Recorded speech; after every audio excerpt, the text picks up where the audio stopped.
अब next theory अपन जो discuss कर रहे हैं वो है goal set theory by Edwin Locke. ये देखिए, ये मैं आपको वंस अगेन एक और एग्जांपल से आपको बताता हूं।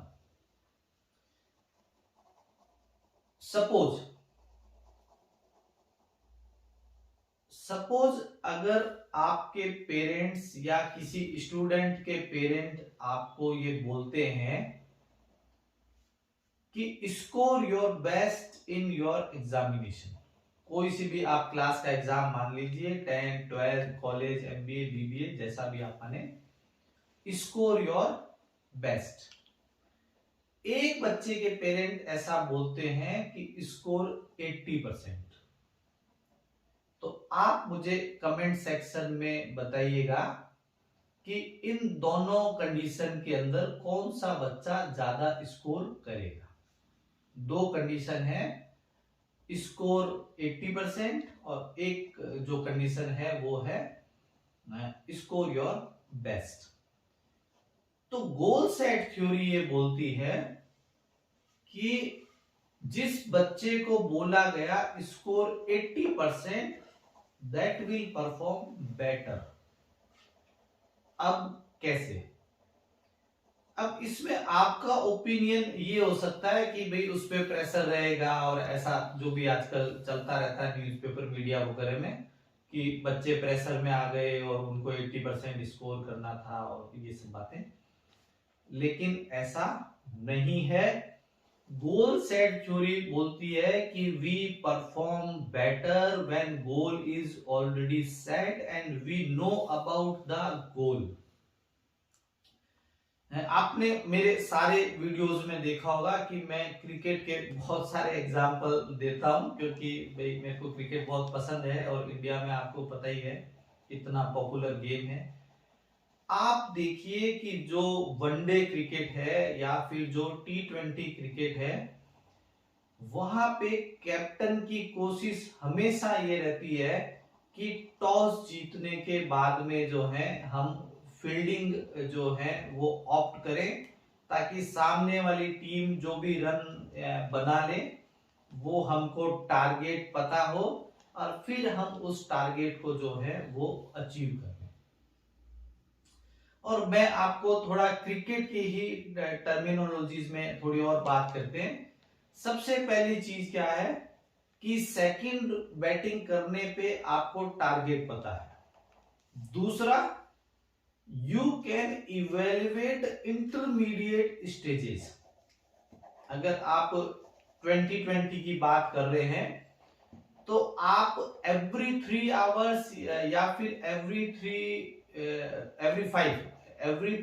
5 ओवर्स के बाद में आप इवेल्युएट कर सकते हैं अपनी करंट कंडीशन को कि भाई 5 आवर में इतने बन गए, अब अपने को रिमेनिंग 15 में इतना बनाना है। हम टारगेट के जो टारगेट रन रेट है उसके आसपास है, आगे पीछे है, बैटर कर रहे हैं तो थोड़ा सा कंसोलिडेट करके खेल सकते हैं।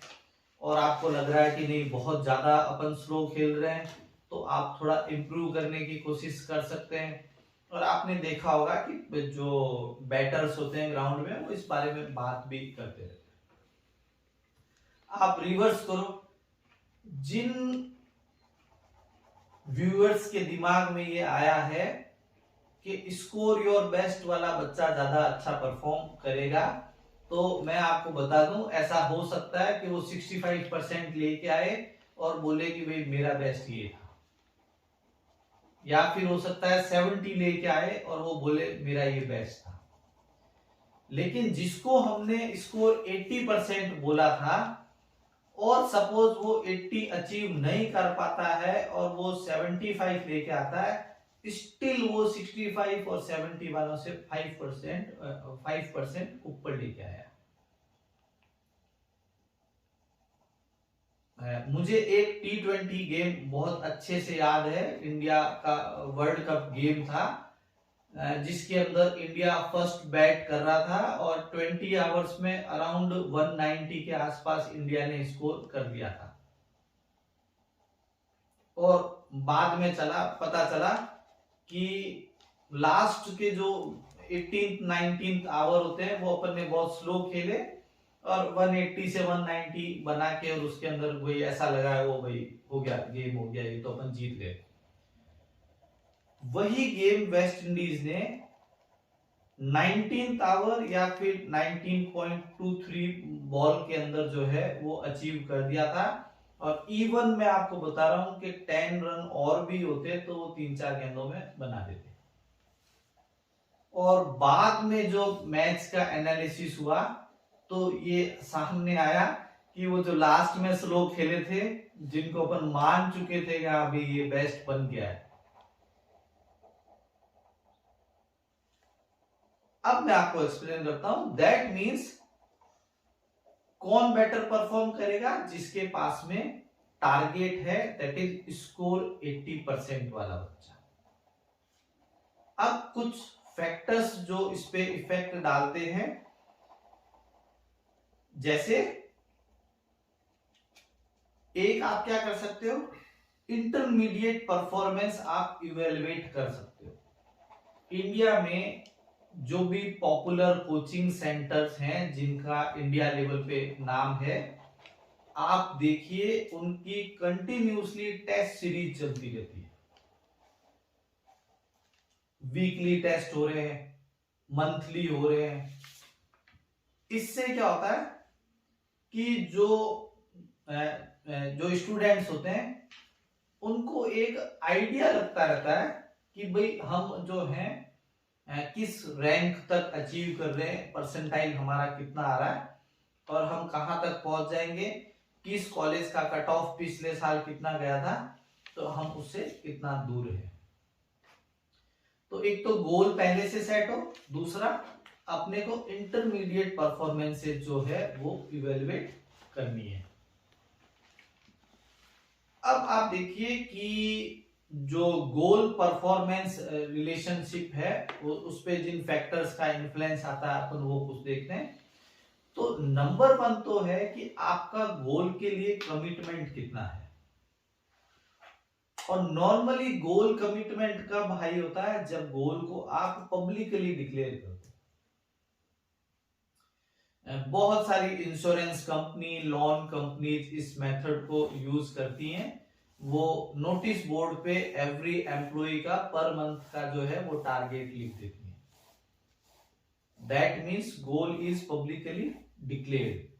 तो समहाउ आप मान लो कि जो भी पार्टिसिपेट कर रहा है, या स्टूडेंट है या इंश्योरेंस के जो एम्प्लॉय हैं वो हैं, एक समहाउ एक कमिटमेंट आता है कि भाई मेरे को इतना अचीव करना है पब्लिकली डिक्लेयर होने से।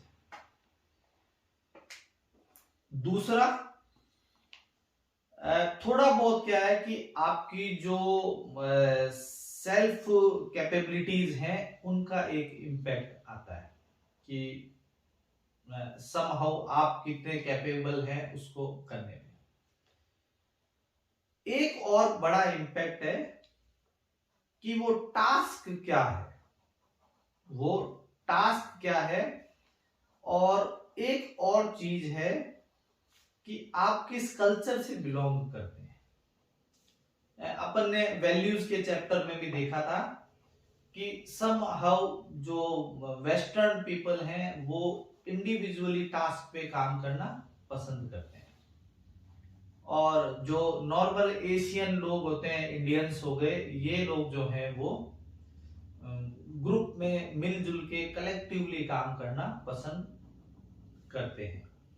और टास्क आपके इंटरेस्ट का हो और सिंपल हो तो आप थोड़ा सा बेटर कोशिश करते हैं, उससे अटैचमेंट भी आपका थोड़ा सा ज्यादा होता है। और कुछ कॉम्प्लेक्स टास्क हो और मल्टीपल लोगों का उसमें इन्वॉल्वमेंट हो, तब आप मान लो कि थोड़ा सा अपना गोल के लिए इतना ज्यादा कमिटमेंट भी नहीं आ पाता है। तो ये गोल सेट थ्योरी थी। मैं अगर सम अप करना चाहूं तो आप ये मान लो कि जब गोल पहले से डिक्लेयर होगा तो आपकी परफॉर्मेंस बेटर आएगी और आप उसमें इंटरमीडिएट परफॉर्मेंस जो है उनको आप चेक कर सकते हैं, इवेलुएट कर सकते हैं।